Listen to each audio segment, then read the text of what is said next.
Long ago, as it was told by my forefathers, in the kingdom of Ophir lived a great king who ruled with wisdom and strength. He was loved by all, except for one old witch. No one remembers why she had sowed that much hatred for the king, but they had assumed it was just familiar dislike that witches have for anything good. Indeed, because she laid a heavy spell on the king, cursing him to become deathly ill. There was no cure found for this strange ailment. Even throughout the kingdoms on far away, this spell was powerful because the witch had traded her life for its potency. Everywhere the king's people went, they said one thing: death was near. It sat on a stool next to where the king lay, waiting to be embraced. The last medicine man had said that the spirit of the king had already begun its journey down the land of the dead, and only one who was brave enough to venture into the land of the dead could save him. The brave one must journey to the land of the dead and look into the eyes of the old witch who cast it. But who dares such a journey? For the land of the dead was no place for the living.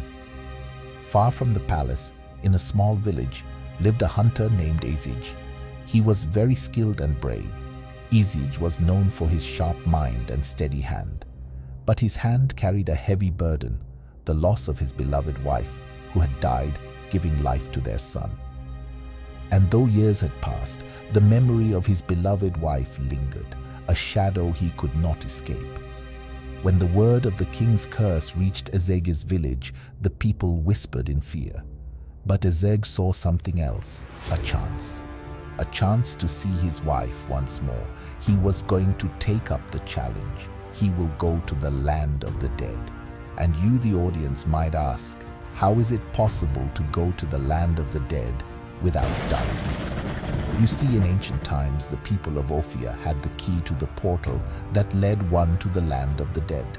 We do not know how they have achieved this, but they were wise to keep it sacred. It was guarded by a secret order called the Anub Society, answerable to only the king, the portal to the great land, or Okomi River. It was just an ordinary river to the ordinary eye. Those who had almost died swore that they saw a skeleton man paddle on a boat as it drifted on the river. They saw it collect and transport the souls of those who had died recently. It explains why Ezege was eager to take his chance to save the king. This, if it only meant that he would see his wife again. He did not care that vicious monsters or evil creatures were harboring at the other side of that realm. As long as his wife was there, he would go. And so, with a heart full of longing, he stepped forward. I will go. With his son entrusted to a friend, Ezege set out for the Okomi River, where the portal to the land of the dead was said to lie. The path was going to be treacherous for sure, but Ezege was no ordinary man.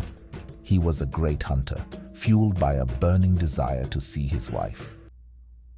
When Ezege reached the Okomi River, the portal loomed before him.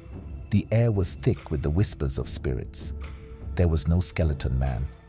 There was something more terrifying, more sinister. The river Okomi was guarded by a serpent of immense size and with 2 heads. But Ezege was clever. He did not fight the beast. He outsmarted it, using his knowledge of the wild to slip past unnoticed. Beyond the portal lay the land of the dead, a place of shadows and sorrow. Here, the air itself seemed alive. Every step brought new dangers. Vile creatures born of hatred and fear roamed the land, hungering for the souls of the living. At least that much was perceptible to Ezege. That was all he thought of the place. Yet he was undeterred. With his wits and hunting skills, he pressed on, driven by the hope of seeing his wife once more. After a signified time had passed, and now fatigued, Ezege found her, his beloved wife. Her spirit glowed with a gentle light, and her voice was like a song that he had long forgotten. For a moment, he was lost in her presence. His heart aching with joy and pain, Ezege had tried to hug her, but failed miserably. She had become nothing but luminous glow, a ball of light. Ezege wept. "Stay with me," she pleaded. "We can be together again." In that moment, he realized his wife did not exist anymore, in living and death. Soon the ball of light transformed into a dreaded creature. Ezege ran. He ran as fast as his legs could carry him, and when he saw a nearby lake, he dived straight into it. He did not care what dwelled inside of the waters. All he thought of was his survival. Everything happened so fast at the same time, because as soon as Ezege jumped into the river, he had entered a different place. As though the river was a means of transportation. First it was a beach, until it was no longer a beach. Ezege was frightened, and in his fright, he had an epiphany. This place was not the land of the dead as his people had thought. It was the afterlife for evil people. It was hell. His wife was not here. He did not belong here, and so therefore no harm could befall him. All he had to do was to throw every fear he had inside him. For anything set out to get him in this place was a creation of his imagination. It was simply his fear. As if to confirm his new belief, Ezege stood still before 3 unearthly spiders as they tortured a woman.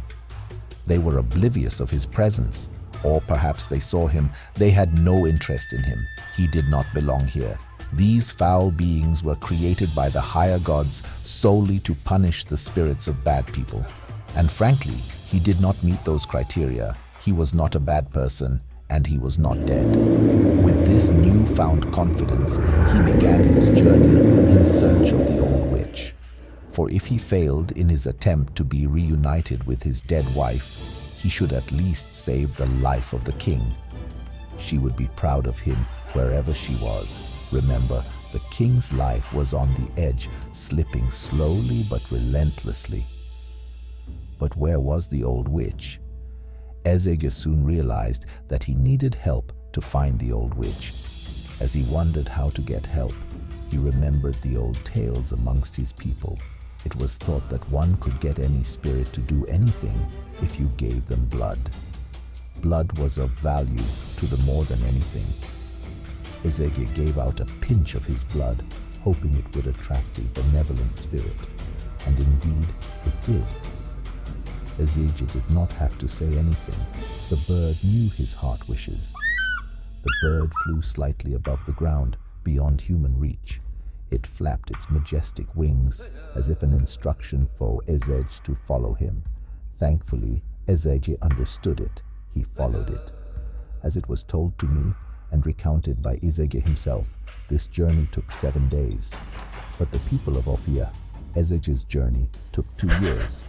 It was true Ezege went to the land of the dead. It was also true that he did so for his wife. It was true he did not see his wife. It was true he sought out the old witch. But that is how far the story goes, for Ezege never told anyone what happened beyond his journey with the spirit crow. Frankly, there was only a handful of people who cared, as long as the king was hale and healthy. Ezege was rewarded immensely. He was given the highest title in the land, for he had done what every man feared to do. But for Ezege, the greatest reward was the peace he had found.